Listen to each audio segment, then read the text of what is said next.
মানুহৰ ওপৰৰ ৰং চাই তাক কোনোদিনো ঘৃণা নকৰিবা।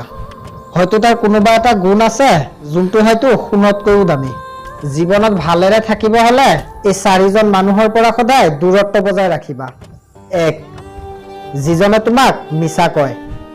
2. যিজনে তোমাক ব্যৱহাৰ কৰে। 3. যোনে তোমাক সৰু বনাই ৰাখে। আৰু 4 নম্বৰ হ'ল যোনজনে তোমাক সন্মান নকৰে। প্ৰথম পৰিচয় আৰু শেষ বিদায়ৰ স্মৃতিবোৰে মানুহক বহুত কন্দুৱায়।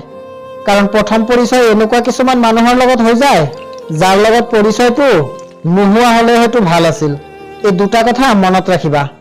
প্ৰয়োজন নোহোৱাকৈ কোনেও তোমাৰ কাষ নাচাপে আৰু বিনা স্বাৰ্থত কোনেও তোমাৰ কাষত নাথাকে।